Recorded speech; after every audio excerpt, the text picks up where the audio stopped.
नमो नमः। अद्य पाठ्यशीर्षकः अस्ति साहित्यदर्पणस्य सप्तमः परिच्छेदः।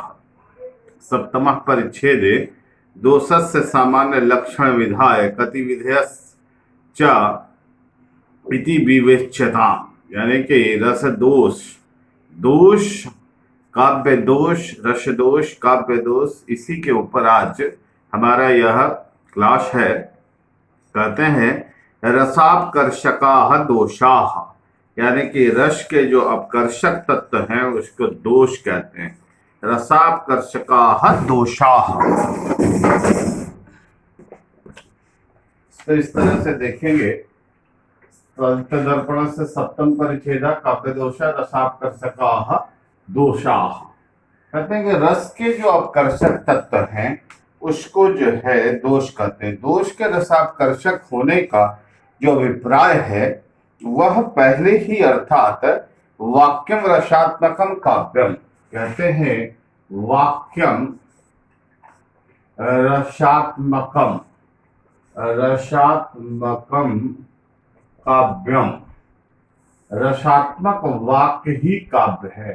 रसात्मकम काव्यम यानी कि रस के उत्कर्षक। और यहाँ कहते हैं दोष जो है आकर्षक होता है।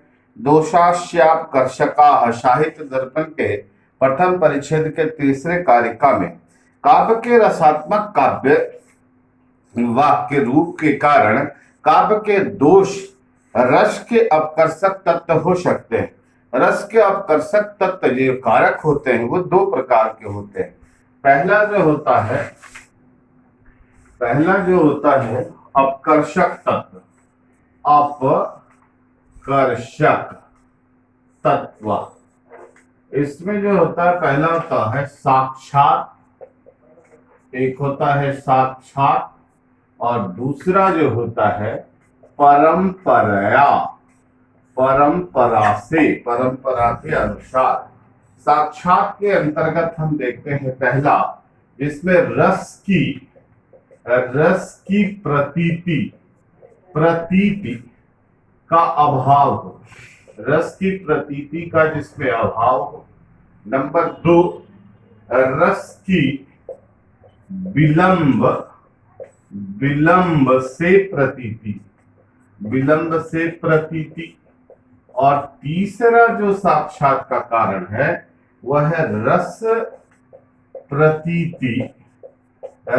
प्रतीति में चमत्कार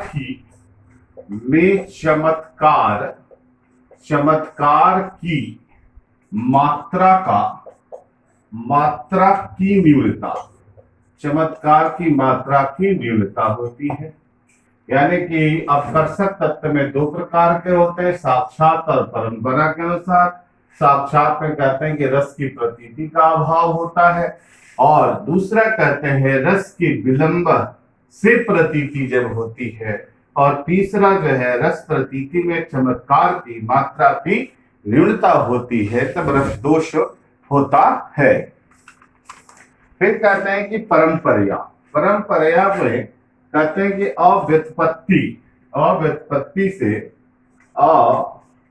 व्युत्पत्ति से उन दोषों का संबंध है, उन दोषों का संबंध है। कहते हैं उन दोषों का संबंध है जो अपकर्षक जनक तत्व हुआ करते हैं। जैसे मानव के शरीर में श्रुति कटुत्व और अपुष्टार्थत्व की जो बात होती है, कहते हैं कि मानव के मूर्खत्व और अलसत्व आदि की भांति काव्य में भी दोष होता है, जिन्हें एक शब्द में रस दोष कहा जाता है। एक शब्द में रस दोष कहा जाता है। जिस प्रकार से मनुष्य के जिसको सुनाई नहीं देता मूर्खत्व है, अलसत्व है, उसी तरह काव्य शरीर है, इसमें भी दोष होता है छात्रों।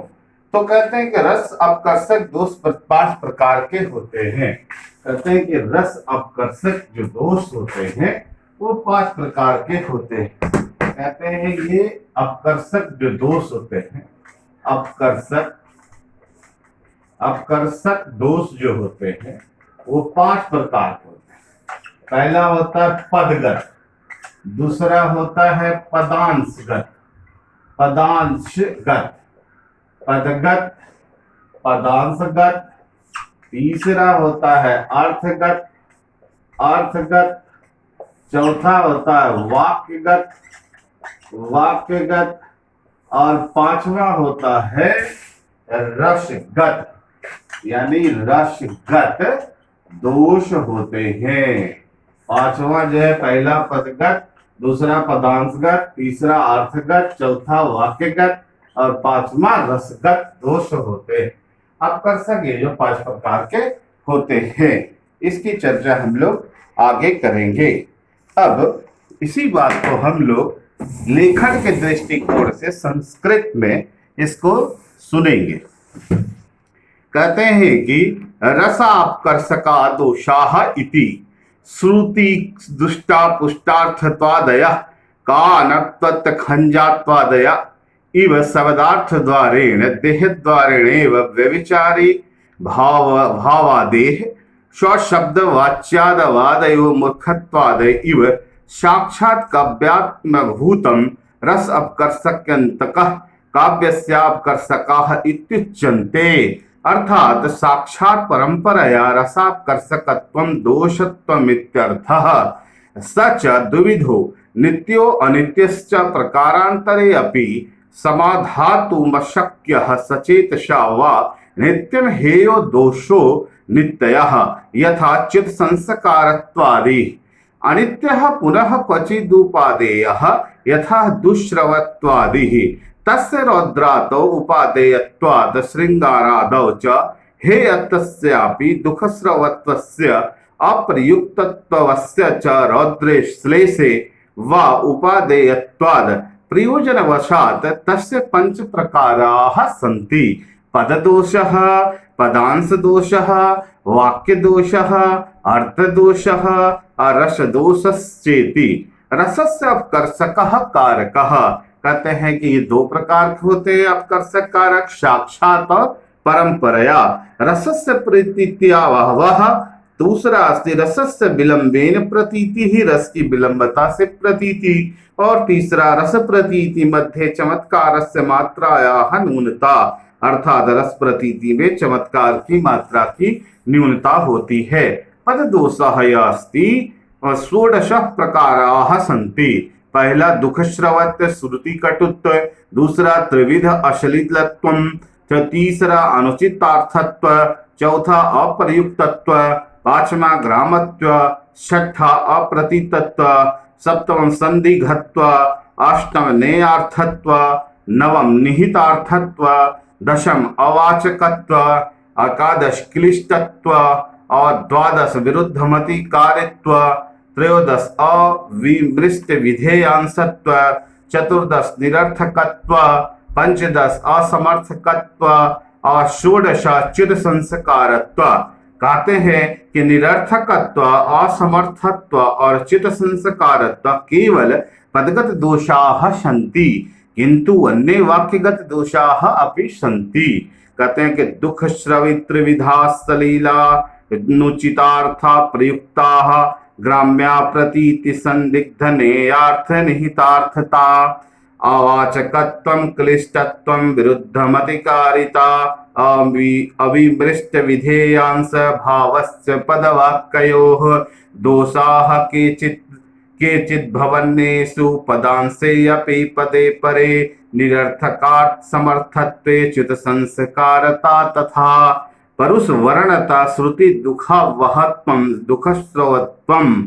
कहते हैं कि कार्तार्थ्यम या तु तन्वी कदा कदा अनंग व संवदा।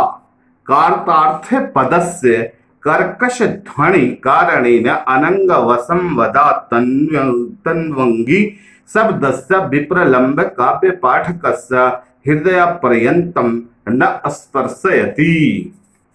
इति नमो नमः पुनर्मिलामः।